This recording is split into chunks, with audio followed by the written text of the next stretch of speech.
I'm excited to join you guys at Politics and Prose, and I'm going to read an excerpt from my new book, The Tragedy of True Crime. Thanks for having me.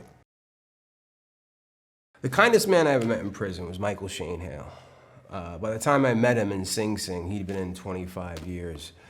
When I learned that he was the first person that Brooklyn sought to execute in the mid-90s, I wanted to know more of his story. Here's an excerpt of Michael. Shane Hale. There's an emotional danger that comes with hoping too much for freedom when you're serving life in prison. Michael Shane Hale had accepted life on life's terms. But when he went to the law library and read the Domestic Violence Survivors Justice Act, he felt like New York's new domestic abuse law was crafted expressly for him. The realizations he'd come to in a class about domestic violence now had a legitimate mechanism to validate them. He wanted freedom, but even more, he wanted some kind of acknowledgement that his actions and the suffering they had caused stemmed from his own abuse. In December 2020, Duncan Osborne wrote a 25-year anniversary profile of Shane and his crime in the Gay City News titled, "Death Penalty Long Gone.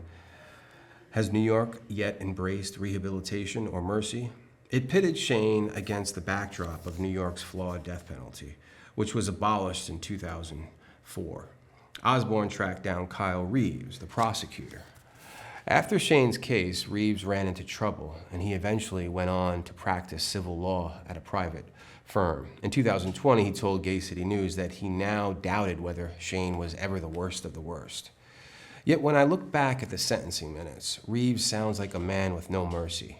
He asked that Shane get the maximum for 3 stacked charges: murder, kidnapping, robbery, and be sentenced to 50 years to life. Reeves also dismissed the defense's description of Shane's crime as a domestic dispute and argued that it was a brutal, calculated, and gruesome crime motivated solely by this defendant's greed. Greed?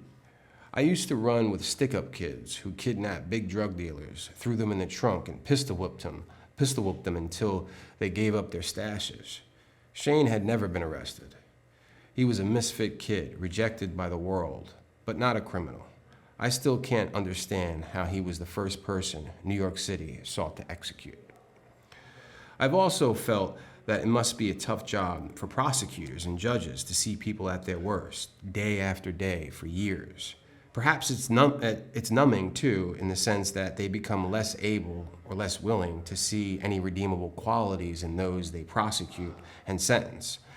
Over time, maybe some prosecutors age out of their punitive thinking, like we age out of our criminal thinking.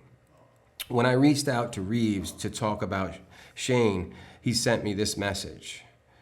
If this is the same John Lennon that was prosecuted and convicted of murder in Brooklyn around 2004, I'd have to decline because I was the homicide bureau chief that supervised the ADA who did the trial. I'd known Shane and I were prosecuted by the same office, but I hadn't realized that the person who prosecuted him supervised the person who prosecuted me. I'd like to think that I'm not the same John Lennon, but I know that my past will always be a part of me. I think it's a bit of an obfuscation for someone who committed murder to say that they aren't the same person anymore. Well, where did that person go? What if the victim's family wants to meet with me one day and ask me about the murder? I can't pretend to not have access to that part of me anymore, that I can't answer their questions because I'm a changed man. I'd need to reflect on what I was thinking back then. I'd owe them that at least. But I was reaching out to Reeves as a journalist, not a murderer, and he had already given another journalist a comment about Shane. Why not me? At least he changed his opinion on Shane. I did appreciate that. I wondered at the time if Michael Hale was the person the death penalty was designed for, and I've reached the conclusion that it wasn't, Reeves said in the Gay City News. What he did was horrendous, but I don't think it was any worse than any of the other 160 murders that I tried. He's not the guy, if you put him out on the street 25 years later, he's not going to kill again. I reached out to John Schwartz, the lead detective who worked Shane's case.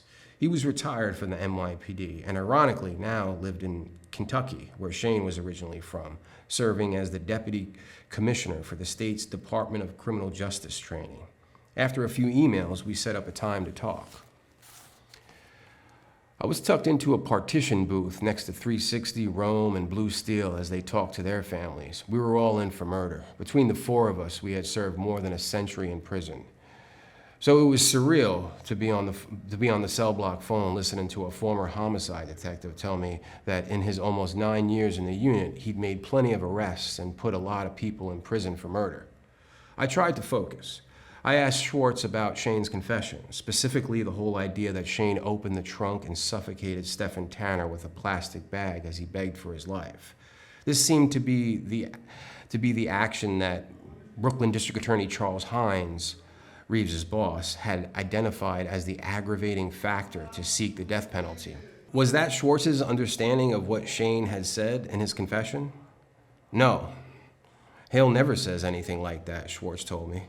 He says that there was a noise coming from the trunk, and he pulled over and saw the blood, and then he wanted to cover the head with the bag.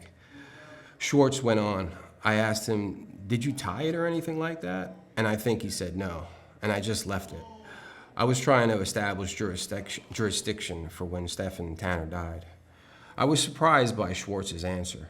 I figured he would have backed Charles Hines' narrative about the crime. I also wondered if there was a follow-up interview. Maybe that's when Shane said he did the things that Hines alleged.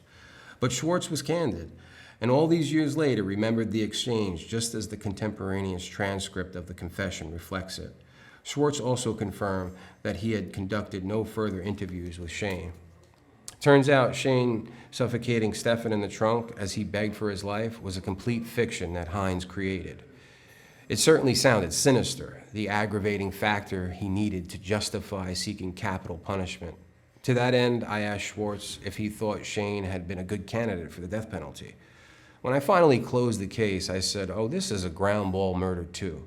They'll probably let this kid plead out to 15 to life or something, because, there was some emotional things involved." Schwartz recalled over the phone. And then, when they came back around and said death penalty, I was like, "Are you kidding me?" I've met people who probably are prime candidates for the death penalty, and Hale was not one of them. But the thing I realized is the majority of people I locked up for murder would never do it again. Days later, I managed to talk to Shane on the phone and told him what Schwartz had said. The line went silent. Then he said, his voice thick with emotion, "I wish Stephen's family knew that he didn't die that way."